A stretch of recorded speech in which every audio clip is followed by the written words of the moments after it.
Rádio Piauí. Sejam bem-vindas ao Maria Vai com as Outras, o podcast sobre mulher e mercado de trabalho da revista Piauí.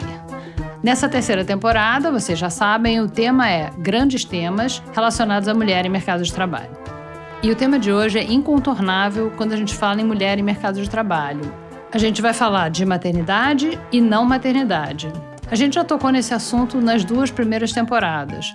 Na primeira temporada foi no episódio número 4, que tem o nome de Profissão Família, em que a gente falou sobre pessoas que deixaram a carreira para cuidar dos filhos. E na segunda temporada foi no episódio número 5, que se chama Não Me Chamo Mãe, e a gente falou sobre o efeito que tem a maternidade na vida profissional da mulher. Agora, nessa terceira temporada, a gente está falando sobre a decisão de ser mãe ou de não ser mãe. E para isso, nós temos duas entrevistadas, uma que é mãe e a outra que não é. A primeira é a editora de material didático e assessora de imprensa, Lúcia Carolina dos Reis. Não, foi uma decisão, eu nunca quis ter. Eu já terminei relacionamentos porque eu não queria ter filhos e eu sentia que o rapaz queria, mas eu sempre soube que eu não queria ter. E a segunda é a Ellen Beltrame, que é advogada, roteirista e escritora. Essa pergunta do voltar atrás é cruel para uma mãe, porque se você fala assim, eu não teria tido filho, parece que você está dizendo que você quer que seu filho morra, entendeu? E não é o caso. Meu nome é Lúcia Carolina, eu nasci em Santa Rosa, no Rio Grande do Sul, eu tenho 40 anos. E eu estou morando em Campo Grande, no Mato Grosso do Sul, para onde eu vim por motivos de trabalho especificamente. Eu sou jornalista de formação, eu tenho formação também nas letras, eu sempre trabalhei com jornalismo e com mercado editorial. E agora eu perdi meu trabalho fixo agora em início de julho, mas eu continuo fazendo uns freelas nessa área e eu faço mestrado em letras também. Quer dizer que você foi para Campo Grande por causa de um trabalho, mas aí você perdeu esse trabalho? Acabei de perder. Sim, mas na verdade eu já tinha esse trabalho há 8 anos. E há 4 anos elas pediram para eu vir. E daí eu vim. E aí a escola para a qual eu trabalhava era uma escola para a qual eu produzia material didático e fazia assessoria de imprensa também. Ela foi vendida por um grupo grande desses. Nossa, eles demitiram acho que mais a metade assim, da equipe da escola. Nossa. E você se mudou então para Campo Grande e você não tem filhos, certo? E você falou que você tem 40 anos. Então, não ter filhos foi uma decisão que você tomou ou a vida foi acontecendo e você não teve? Não, foi uma decisão. Eu nunca quis ter. Eu já terminei relacionamentos porque eu não queria ter filhos e eu sentia que o rapaz queria. Tu percebe isso no jeito da pessoa, no jeito como ele diz que se vê dali uns anos, em relação aos outros, à família dele, aos amigos. A gente vai percebendo isso, mas eu sempre soube que eu não queria ter. Quer dizer, que é uma decisão que você tomou bem jovem, ou criança, talvez ainda? Criança, acho que eu era criança. E o mais engraçado é que eu sempre gostei de criança. O problema não é com as crianças, sabe? Eu nasci numa família pobre, eu convivo com mulheres sempre assim com uma vida muito limitada por questões de trabalho, de dinheiro, por dificuldades econômicas principalmente, assim, a maioria não tem formação. Eu sou a primeira geração da minha família que foi estudar, que fez faculdade e tal, eu e meu irmão. Então, assim, para mim essa realidade, desde criança, sempre meio que soube qual era o peso de ser uma mãe na vida de uma mulher, sabe? Que tem filhos, que tem que cuidar deles, que é mãe. Eu sabia que eu não queria ter aquela vida. Não é uma coisa assim grandiosa, é uma coisa bem do cotidiano, assim, sabe? Bem pequenininha da vida ali, do dia a dia. Eu olhava para aquilo e pensava, não quero isso, eu não vou gostar de ter que ter essa vida, sabe? E você dizia isso para tua família? Qual a reação da tua mãe, do teu pai? Eu nunca disse isso para ninguém da minha família, só para os meus amigos, sim, meus amigos sabem, sempre souberam. Porque eu sabia como que isso ia ser entendido também, sabe? Como que ia ser entendido? Muito mal. Primeiro, assim, eles iam entender como uma espécie de rejeição, né? Então, tu não gosta da nossa vida? Tu acha que isso não tem valor? Tu acha que isso não é bonito, sabe? Eu sei como que eles iam julgar, assim. Então, eu nunca falei nada pra ninguém. Minha família é bem tradicional. Acho que filhos de famílias muito tradicionais, a gente sabe o que a gente pode falar, sabe o que a gente não pode falar. Porque as coisas são muito vigiadas, muito comentadas. Mas as pessoas não foram assim, à medida em que você foi fazendo 27, 29, 30, 32, 33, as pessoas não te cobravam? Diziam, e aí, quando é que você vai ter filho? não me cobravam, porque do mesmo jeito que eu disse pra ti, que, por exemplo, todos os rapazes com que eu me relacionei, eu sentia, assim, a gente precisar ter aquela conversa. Eu sentia que eles queriam ter uma família, ter filhos e tal. Do mesmo jeito, as pessoas também sentiam isso sobre mim, sabe? Eu não precisei falar. Eu sempre fui considerada meio avoada, aquela pessoa que gosta de ler, que gosta de arte. Isso no contexto sociocultural de onde eu venho, é a pessoa que é um pouco diferente. Então não foi uma surpresa para ninguém, sabe? Assim, eu não sonhar com casar, de noiva. Por exemplo, eu nunca me identifiquei com a religião dos meus familiares. Que é qual? Eles são... A família do meu pai é católica, a da minha mãe é luterana. Eles sempre foram muito ativos e tal na igreja, sempre frequentaram. Eu nunca gostei. Eu sempre disse que eu não acreditava em Deus. Eu comecei a dizer isso ainda muito pequena. E isso te deu liberdade, então, de fazer a vida que você quisesse? Mais ou menos, assim, porque isso ainda, embora as pessoas entendam, não quer dizer que elas estão contentes com isso, né? Então, vem cobranças ainda de vez em quando, e às vezes até dos meus próprios amigos, assim. Como? Como pra eles é uma coisa boa, eles não entendem por que eu não participo dessa festa também, sabe? Aquela compreensão da vida, assim, que ela vem por fases, é igual um filme, né? E aí ela vai tendo aqueles momentos e acho que as pessoas estranham quando alguém não entende a vida assim. Tipo assim, fica adulto, aí casa, aí tem filho, aí tem neto, aí fica velho e morre. É. Uhum. E é engraçado as pessoas ainda entenderem a vida assim, porque eu acho que hoje em dia, principalmente por conta do modo como a gente trabalha, tá tudo tão desorganizado, né? E eu acho estranho as pessoas, neste aspecto da vida pessoal, elas não entenderem que as coisas não se dão mais assim, sabe? Tipo, organizadamente, emocionalmente e racionalmente organizada, sabe? Que vai passando em fases e chega ao dia de não sei o quê.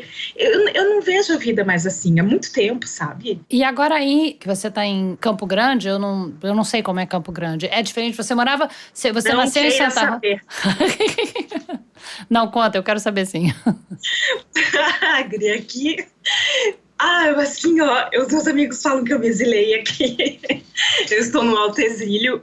Aqui é tudo... É outra lógica, assim, é um Brasil que eu achei que não existisse mais. E olha que eu venho do Rio Grande do Sul, que não é o lugar mais aberto do mundo, enfim. Aqui é assim... Por exemplo, no Sul tu tens sempre os dois lados. Então tu tens o lado bolsonarista e tu tens o lado... que é de esquerda, o Sul ele é muito assim, os dois lados são fortes, o lado progressista e o lado conservador, muito fortes. Tanto que tem vários movimentos sociais que começaram lá. Aqui não tem esse outro lado, sabe? Aqui é bastante hegemônico e as pessoas são muito conservadoras e tu vê uma tensão muito grande, uma tensão dos menores detalhes da vida das pessoas para elas cumprirem essas etapas como se a vida fosse uma narrativa que tu vai contando assim do comecinho, vão acontecendo as mesmas coisas. Tu vê assim que essa é uma preocupação aqui. É como se fosse para isso que a gente nascesse, sabe? Como não ter filhos? Aqui, eu acho que uma mulher daqui não entende assim como que ela se acordaria de manhã se ela não tivesse um filho para cuidar logo depois de se acordar, sabe? É uma coisa muito mais profunda. Aqui as pessoas se casam com o primeiro namorado, o segundo namorado. Elas casam cedo? Casam cedo. O fato de não se casarem cedo é como se fosse um erro. O namoro, se ele não vira casamento, é como se ele fosse algo que deu errado, sabe? Não é só um desejo de ter filho. Elas não conseguem se enxergar na sociedade se não for nessa condição de mãe, de esposa, de alguém que faz parte de uma família. E como é que tá sendo pra você, então, que tá aí sozinha? Isso também as pessoas que trabalham com você e tudo, né? Como é que tá sendo pra você essa experiência? As pessoas que trabalhavam comigo, elas me achavam assim, uma alienígena, elas me achavam engraçadíssima, qualquer coisa, bobagem que eu falava, elas riam muito, assim, porque elas me achavam uma personagem fora da curva, sabe? Isso porque eu não tenho filhos, eu sou tipo a estranha, sabe? Só que ali, como a gente convivia diariamente, elas tinham simpatia por mim, normal, tu faz amigos, né? Tu convive, tu conversa, tu ri, mas elas me achavam estranha, elas não me entendiam. Só que elas não tinham essa cobrança, assim, elas me respeitavam, sabe? Se bem que assim, também elas não me convidavam para as coisas, sabe? Nunca me convidaram para nada. Porque como eu não tinha filhos, elas não entendiam, tá, mas o que ela vai fazer aqui? Porque aqui é assim, tu vai a uma festinha, tem o grupinho das mulheres, perto do grupinho das mulheres tem o grupinho das crianças, que elas ficam olhando as crianças, e aí tem o grupinho dos maridos, dos homens, é assim. Tipo, eu que não tenho filho, em que grupinho eu ia ficar? Com as crianças? Brincando com as crianças? Com elas? Com os maridos? Não. Com os maridos nem pensar. Isso ia ser muito esquisito. Sabe, assim, eu fico sem lugar aqui, na cabeça delas. Claro que tem, assim, algumas pessoas que não se identificam com isso e acabam vivendo a vida de outro jeito. E entre essas pessoas eu encontro um pouquinho mais de lugar. Agora no mestrado eu conheci mais gente assim e tal, até porque tem muita gente de fora. Aqui é um lugar que ele é muito recente, a cidade fez 120 anos na semana passada, então ela aconteceu ontem, assim, sabe? Qual efeito você acha que teve essa sua decisão tão precoce de não ter filho na tua profissão, na tua carreira? Olha, eu adoraria dizer que isso me deixou mais livre para fazer um monte de coisa e tal. Mas a verdade é que o fato de eu não ter tido filho não me excluiu de ter sido uma mulher proletária dentro de um sistema capitalista, de uma mulher pobre, de classe média baixa, trabalhadora. Eu acho que o peso do sistema econômico em que a gente está e o peso da nossa classe social e do quanto de dinheiro a gente tem ou não tem, define isso mais do que o fato de tu teres filho ou não para uma mulher, inclusive para uma mulher, para um homem e para uma mulher, sabe? Então, eu acho assim que eu sou tão limitada quanto uma mulher que tem filho e é da mesma classe social que eu e ganha o mesmo que eu, mora no mesmo bairro que eu, sabe? Limitada no sentido assim, quando eu não consigo fazer alguma coisa, quando eu não consigo ir mais longe, ou ter um trabalho que eu goste mais, quando eu não consigo fazer uma escolha, eu não tô feliz nesse trabalho, eu vou para outro. Quando eu vejo que é impossível, porque eu não posso ficar sem, não é porque eu não tenho um filho ou porque eu tenho um filho, é porque os trabalhos estão aí, eles estão pagando mal, ninguém mais tem carteira assinada, a gente não pode se planejar por conta disso, sabe? Todo mundo é PJ, tem que trabalhar ainda, pagar imposto sobre nota fiscal. São mais problemas, assim, ligados à questão de dinheiro e trabalho. Para mim não é uma questão, assim... Eu gosto dessa decisão todos os dias, assim, pelos motivos menores, mais pequenos, e por isso mesmo eles me parecem mais fortes. Eu tenho certeza que eu tomei a decisão certa de não ter filhos. Mas não é porque isso me impediria a fazer alguma coisa. É porque eu não teria prazer de ter que lidar com a realidade que eu lido e ainda ter que lidar com a realidade de ter crianças para cuidar. Tá bom, obrigada, Lúcia. Muito obrigada. A paz, obrigada a vocês. Um abraço. Tchau. Tchau. E agora, vamos à nossa segunda entrevista. Meu nome é Ellen Beltrame Linê, eu tenho 38 anos. É difícil definir minha profissão. Eu atualmente sou roteirista / escritora, mas eu já fui advogada, já trabalhei como jornalista, já fui diretora, produtora, enfim. É difícil essa pergunta. Acho que é a mais difícil de todas que você vai fazer é se defina. Eu não falei que eu sou mãe, né? Eu não falei eu sou mãe, que todo mundo sempre fala, né? Eu fui advogada há muitos anos. Minha área era corporate, né? Então direito comercial, assim, fusões e aquisições. Mas mesmo na faculdade eu já tinha muito interesse em cinema, mas eu nunca vi cinema como profissão. Meus pais são profissionais liberais, assim, mais tradicionais, então era um pouco, o que você vai fazer? Medicina, administração, direito, engenharia, sabe? Aquela geração, assim. E eu fui, na verdade, para administração e direito. Eu trabalhei num escritório muito bom, assim, como advogada, tudo. Mas eu tinha uma insatisfação, assim, com a profissão. E depois de alguns anos como advogada, eu fui para Paris. Eu, na verdade, queria ver filme em Paris, mas eu arranjei um álibi, porque falei, depois se me perguntarem o que eu fui fazer em Paris, né? Fui ver filme, vai ficar chato. Então, eu fiz uma pós em Direito Comercial, na Panteão Assas, uma faculdade boa e tal. E aí, durante minha estadia em Paris, eu comecei a ver mais filme e percebi que falei, gente, quer saber? E fui estudar cinema. Então, eu fiz a pós em Direito e fiz uma graduação ao mesmo tempo em cinema. E aí, voltei pro Brasil, meio pensando em trabalhar com cinema, mas era uma transição difícil, assim, pra mim. Eu não sabia exatamente o que eu queria fazer em cinema. Eu já era uma advogada, assim, sênior, né? Então, eu já tinha equipe. Trabalhando num escritório, eu tinha secretária, advogado júnior, estagiário e tal. E em cinema, as propostas que eu tinha era, vem servir café, fica aí pra você ver, sabe? Então, e eu aí tava um pouco perdida, voltei pro direito. Porque você não gostava do trabalho. Você tava ganhando bem, você tinha uma equipe, você já tava sênior, mas você não gostava. Eu gostava do trabalho, mas aquilo não me preenchia completamente. Eu sentia que tinha um potencial, assim, criativo, que não estava desenvolvido. E era uma profissão que você não tem nenhum controle do seu tempo, né? Você trabalha muito, você ganha muito bem. Então, a compensação é você não tem tempo, mas tem dinheiro. Eu via os grandes sócios dos escritórios, assim, a vida que eles tinham, né? E aí um compra um avião, o outro tem um helicóptero, faz isso, faz aquilo. E eu, na verdade, não tinha menor interesse naquilo. Eu pensava, nossa, Deus me livre. Se isso é o futuro, né, que se apresenta pra mim, então muito obrigada, não. Nessa época, eu tinha 27 anos. Não tinha filho, eu tinha o sonho, não tinha namorado, mas tinha o sonho de ter família, né? E sempre tive. Mas era uma coisa que naquele momento eu não tinha apitado, né? O problema da mulher é o tal do relógio biológico, que a gente faz 30 anos e acha que, meu Deus, o mundo acabou, né? Se eu não casar agora. Foi o que aconteceu com você? Comigo, não. O que aconteceu comigo foi que quando finalmente eu resolvi largar, no dia que eu saí, eu mandei aquele e-mail de desligamento, né, que você manda para todos os contatos e tal. E no dia seguinte, um dos contatos, que era na verdade o diretor, o Zé Padilha, né, diretor de cinema, tinha tido contato com ele numa operação como advogada, mas ele tinha gostado muito de mim. E aí ele no dia seguinte me ligou e falou: vem trabalhar comigo.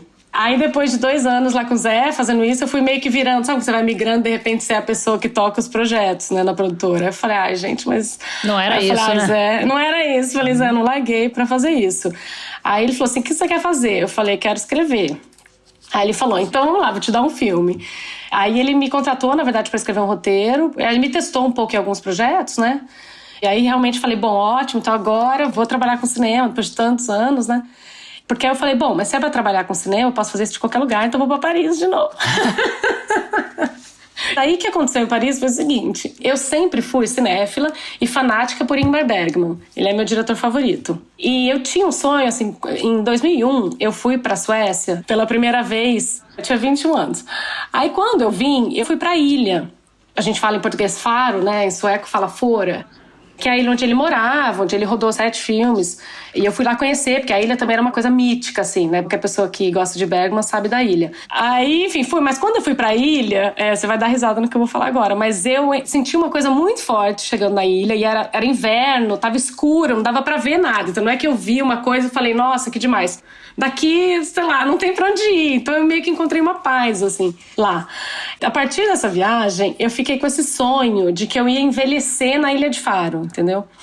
Aí, quando eu me mudei pra Paris, quando eu tava realizando, então, todos os meus sonhos, porque eu tava trabalhando com cinema, morando, né, em Paris, aí eu parei pra pensar e falei, gente, pode ser que quando eu for velha, eu não queira morar em Faro, porque não tem hospital, porque é frio, porque é escuro. Então, assim, talvez eu tenha uma família, tenha neto, não sei, eu vou morar nessa ilha lá na Suécia, né? Eu falei, acho que é melhor eu ir pra lá agora. E aí, então, de Paris, eu aluguei uma casa em Faro por 3 meses e me mudei pra lá. Aí, quando eu tava lá morando nessa casinha, eu fiz 32 anos. E minha mãe e meu pai foram me visitar.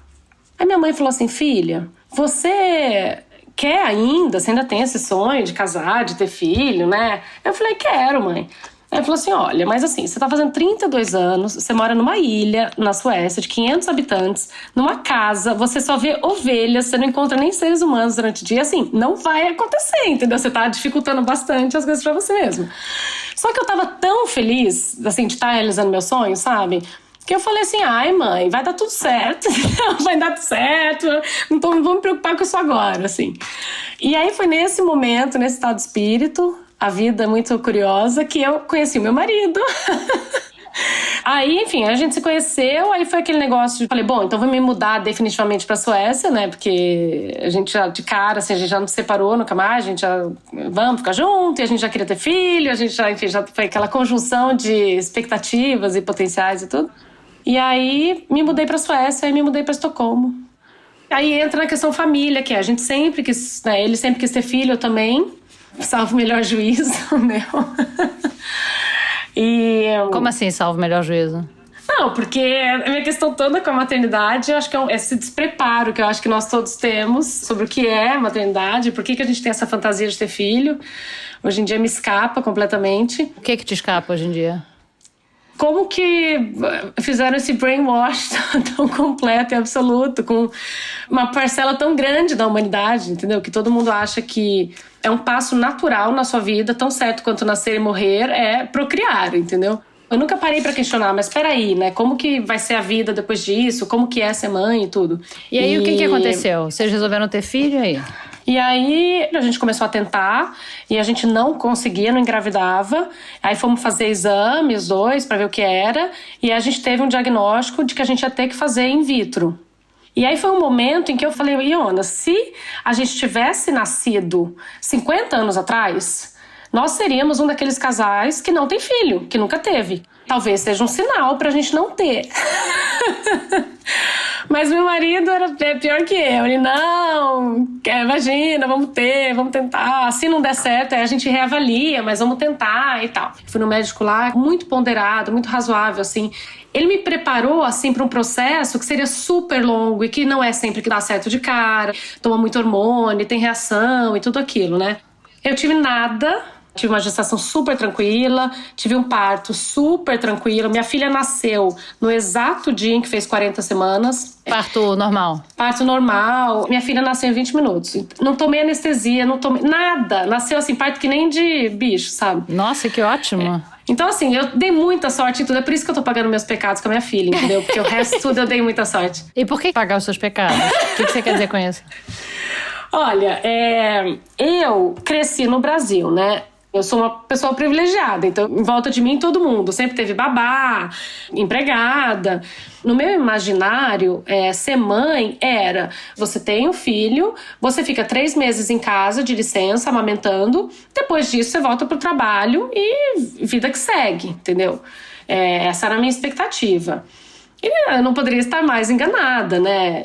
Claro que a minha situação foi muito extrema, porque eu morava, né, numa ilha, só com meu marido, a gente não tinha nem amigos na ilha, nem família, obviamente não tinha empregada, não tinha babá, não tinha ninguém, então era eu e ele, né? E você trabalhava na ilha? E eu trabalhava, eu tava no começo, assim, no meu trabalho, tava com uma carga enorme de trabalho. Você trabalhava aonde que você trabalhava? Eu era diretora da Fundação Bergman Center. Tá. A licença na Suécia, na verdade, é para a criança. A criança tem direito a que alguém esteja com ela em casa durante 480 dias. Que você pode usar até a criança fazer 4 anos. Na verdade, você pode diluir ao longo do tempo e tudo.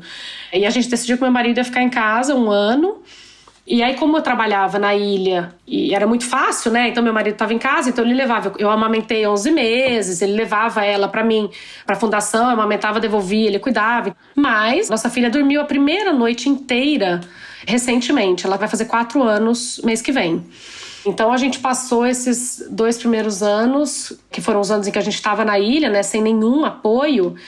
Assim, é praticamente um pesadelo, né? Uma vida de tortura, né? Privação de sono é uma forma de tortura, né?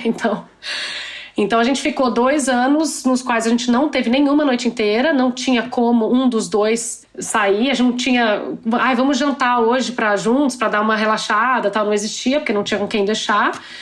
Então foram muito, muito, muito difíceis os 2 primeiros anos, ao ponto de, depois de 2 anos, eu resolvi sair, eu deixei meu trabalho, porque chegou num ponto que, assim, tudo tava ruim.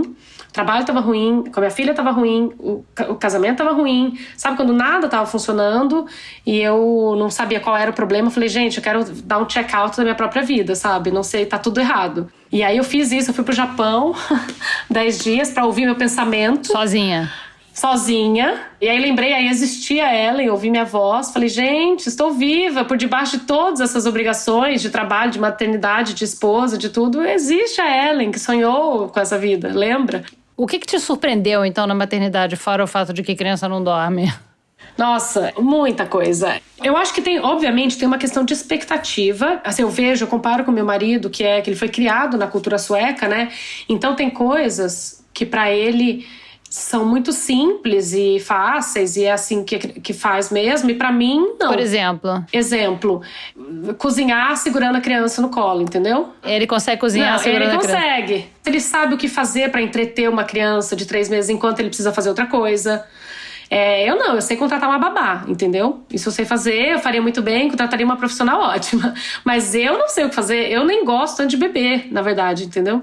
Então, assim, eu tenho horror de ficar brincando com criança, fazendo careta, ir pra parque. Eu acho o fim da vida. Gente, você tem que conversar com estranhos. É verdade. Mas se o teu marido tava em casa e ele fazia isso tudo super numa boa, que você disse que ele gosta de brincar com criança, que ele sabe cozinhar com criança no colo, que ele não tava trabalhando, tirou licença, então qual era o problema? Por que você se sentia mal? Quer dizer, tinha alguém lá que era o pai da criança que tava cuidando de tudo, né? Mas você sabe que a gente, quando é mãe, por mais que você esteja no trabalho e tenha uma babá lá, seja um marido ou seja uma babá contratada, você continua com a responsabilidade, então você continua pensando se tá dando tudo certo, se não tá dando tudo certo. Você tem que acompanhar, às vezes tem um problema, aí o marido te liga, a criança tá doente, ou a criança caiu, você assume uma nova carga de responsabilidade, que é um trabalho em si, né? Então, acaba a jornada oficial do trabalho e você tem que assumir a jornada doméstica. Eu trabalhava muito, então eu chegava em casa, eu continuava tendo que trabalhar e ao mesmo tempo eu tinha que um pouco, né, aliviar um pouco o marido e também ficar um pouco com a criança e tudo mais. E aí, depois dessa jornada dupla, você, durante a noite, aí acorda de 2 em 2 horas, criança chorando. Minha filha tinha um problema de insônia. Fomos em todos os médicos, tentamos de tudo. Eu tentei benzer, eu tentei realinhar realinhamento ósseo. Peraí, você tentou benzer na Suécia? Não, no Brasil. Ah, tá. Na Suécia, eu fiz todos os tratamentos suecos, entendeu? Aí no Brasil eu fiz a versão brasileira dos tratamentos. Sei. Entendeu? Sei. Depois dos 2 primeiros anos que foram realmente o ó, a gente resolveu ir pro Brasil, passar um tempo no Brasil, porque é pra contratar uma babá. Eu falei pra ele, ó, nós vamos pro Brasil arranjar uma babá pra gente poder jantar, entendeu? Pra gente poder conversar nós dois sem um bebê em volta, uma criança junto. E aí meu marido, ele já tava achando estranhíssimo ter um funcionário, né? E aí, na hora que a gente foi entrevistar ela, meu marido falava um português mais ou menos, ele não entendia direito. Aí ela começou a explicar como ela fazia, e ela falou assim, com a criança eu faço assim, aí eu coloco pra dormir. Aí se ela acorda eu vou, dou uma batidinha e tal, e saio do quarto. Aí ele olhou pra mim e falou assim, como assim? É ela que vai acordar de noite, quando ele vai acordar? Aí eu falei assim, normalmente é. Ele falou assim, Ellen, acho que vai dar super certo. Ela é ótima, vamos contratar. Ele imediatamente se acostumou com a ideia em 2 segundos. Falou que ela que ia acordar, ele se acostumou, se adaptou, aceitou a ideia, toda a tradição sueca foi embora. Em prol do conforto, porque era um desespero tão grande que a gente tinha de acordar toda noite, sabe? Mas é tudo, dadas as circunstâncias corretas, meu bem, a gente deixa qualquer valor de lado. Infelizmente, essa é a verdade. Se você pudesse voltar atrás, você faria igual, faria diferente? O que você faria? Digamos, tá? Você tem uma varinha de condão e você pode voltar atrás no tempo.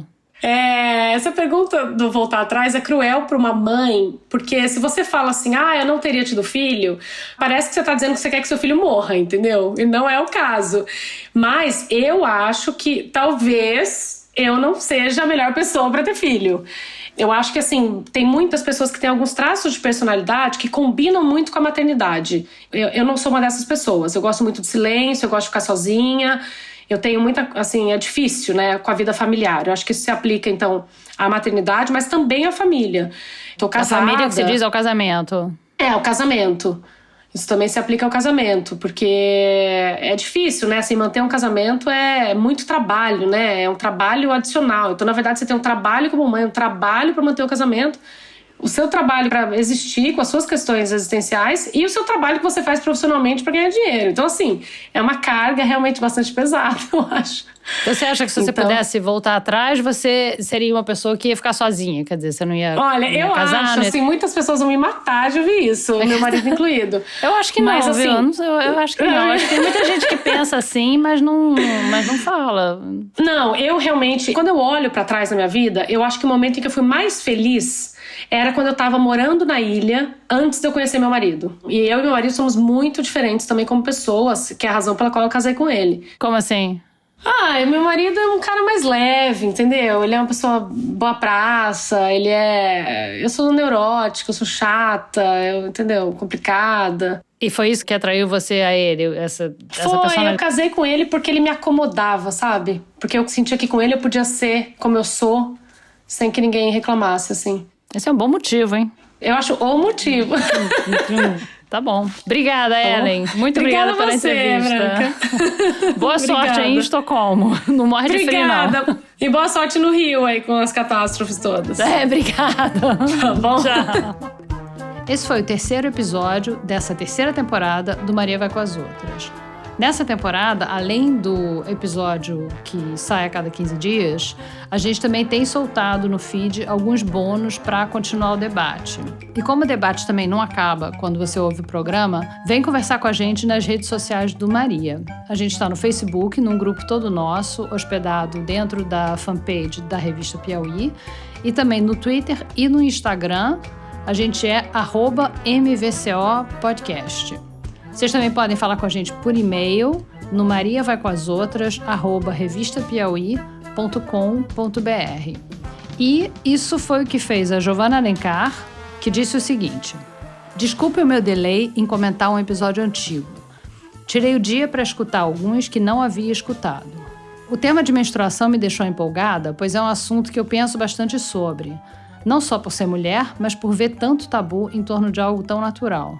Assim como outros ouvintes, também achei que poderiam ter trabalhado melhor o tema. Seria ótimo se voltassem a falar desse assunto. No mais, adoro o programa. Então, Giovana, que bacana que você maratonou. E realmente, você tem toda razão, a gente recebeu várias críticas sobre esse episódio de menstruação, críticas parecidas com a sua. E a gente queria saber de vocês, não só de você, Giovana, mas das outras ouvintes também, e dos ouvintes, como esse episódio de menstruação poderia ter sido melhor. Porque a gente certamente vai voltar a esse tema em algum momento. Então escreve pra gente e conta. Aliás, o Maria Vai com as Outras é o tipo de podcast que não fica velho, porque as discussões estão sempre na pauta do dia. Então, se você acabou de descobrir o programa nesse episódio, volta lá para ouvir as temporadas antigas. Pode ouvir em qualquer ordem. E a gente está em todos os tocadores de podcast e também no site da Revista Piauí, lá na aba da Rádio Piauí. Aliás, quem gosta do programa e quer que ele continue, uma maneira de apoiar o Maria é assinando a Revista Piauí, que é quem dá a estrutura para a gente fazer esse trabalho. O Maria Vai com as Outras é uma produção da Rádio Novelo para a Rádio Piauí. A nossa diretora é a Paula Scarpim, a produção é da Mari Faria, a edição é da Mari Romano, que também fez a repaginada da nossa música tema, a Ana Beatriz Ribeiro faz as nossas redes sociais e a coordenação digital é da Kellen Moraes. A gente grava no Estúdio Rastro com os engenheiros de som Dani Di e Luca Mendes. E quem faz a nossa finalização e mixagem é o João Jabassi. O Maria Vai com as Outras vai ao ar a cada 2 semanas, sempre às segundas-feiras, sempre às 5 da manhã. Então, até a próxima. Obrigada.